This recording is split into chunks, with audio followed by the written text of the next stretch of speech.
Hello friends, welcome to unique success point YouTube channel.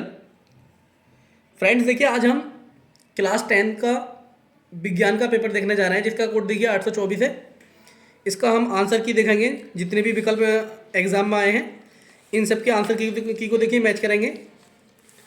पहला question दिया गया है 10 सेंटीमीटर फोकस दूरी का एक उत्तल लेंस एक वस्तु के बराबर आकार का वास्तविक प्रतिबिंब बनाता है। वस्तु और इसके प्रतिबिंब के बीच की दूरी होगी, तो वस्तु और इसके प्रतिबिंब के बीच की दूरी 20 सेंटीमीटर होगी। ठीक है, अगले क्वेश्चन की तरफ चलते हैं। एक उत्तल दर्पण द्वारा उत्पन्न आवर्धन सदैव होता है, क्या होता है? एक से अधिक होता है। ठीक है, अगला क्वेश्चन क्या है? एक अभिसारी लेंस की फोकस दूरी 20 सेंटीमीटर है। इस लेंस की क्षमता कितनी होगी? इस लेंस की क्षमता होगी 5 डायोप्टर। ठीक, अगले क्वेश्चन की तरफ चलते हैं। जब एक श्वेत प्रकाश किरण किसी त्रिकोणीय कांच के प्रिज्म की सतह पर गिरती है तो ये प्रिज्म से निर्गत होने पर अलग अलग विचलन से विभिन्न रंगों में विभाजित हो जाती है। किस रंग के लिए विचलन न्यूनतम होगा? तो विचलन जो न्यूनतम होता है वो लाल रंग के लिए होता है, अधिकतम होता है बैंगनी के लिए। इसमें न्यूनतम पूछा गया तो न्यूनतम के लिए इसका ऑप्शन नंबर डी सही हो जाएगा। अगले क्वेश्चन की तरफ चलते हैं, पांचवें की तरफ। किसी पदार्थ के एल लंबाई तथा ए परिच्छेद क्षेत्रफल के तार का प्रतिरोध 4 ओम है। इसी पदार्थ के अन्य तार की लंबाई 2L तथा परिच्छेद क्षेत्रफल a/2 हो तो इसका प्रतिरोध कितना होगा? तो इसका प्रतिरोध हो जाएगा 16 ओम। ठीक है,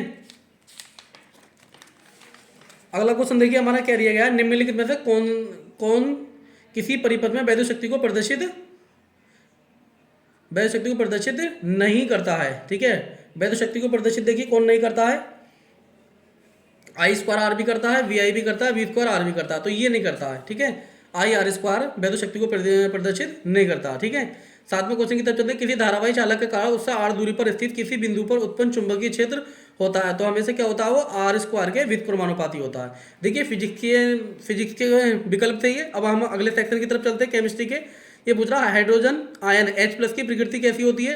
अम्लीय होती है। ठीक है, धावन सोडा के एक अणु में जल के अणुओं की संख्या कितनी होती है? 10 होती है। निम्नलिखित में कौन अधातु है? तो अधातु कौन हो जाएगा? हीलियम हो जाएगा। धातुओं के लिए कौन सत्य नहीं है? धातुएं सदैव सहसंयोजक यौगिक बनाती हैं, इसका ऑप्शन नंबर ए सही हो जाएगा। 12वां विकल्प देखिए क्या दिया गया। प्लास्टर ऑफ पेरिस की जल से अभिक्रिया कराने पर बनता है, क्या बनता है? जिप्सम बनता है।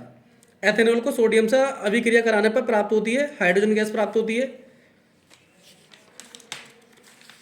देखिए हमारा सेक्शन 3 आ गया जिसमें हम बायोलॉजी के विकल्प की बात करेंगे। मानव में लिंग गुणसूत्रों की संख्या कितनी होती है? 2 होती है। शरीर के बाहर से ऑक्सीजन को ग्रहण करने तथा कोशिकीय आवश्यकता के अनुसार खाद्य स्रोत के विघटन को कहते हैं श्वसन कहते हैं। मस्तिष्क का मुख्य सोचने वाला भाग कहलाता है अग्र मस्तिष्क कहलाता है। निम्नलिखित पौधों में से किसका एक पुष्पीय एक लिंगी होता है? तो पपीता का होता है। 18वां देखिए, एक पोषी स्तर पर उपलब्ध कार्बनिक पदार्थों की कितनी मात्रा अगले पोषी स्तर तक पहुंचती है? तो 10%। पौधों में प्रकाश संश्लेषण का उत्पाद है ग्लूकोज प्लस ऑक्सीजन प्लस जल। निम्नलिखित में से कौन एक पादप हार्मोन नहीं है? तो एस्ट्रोजन एक पादप हार्मोन नहीं है।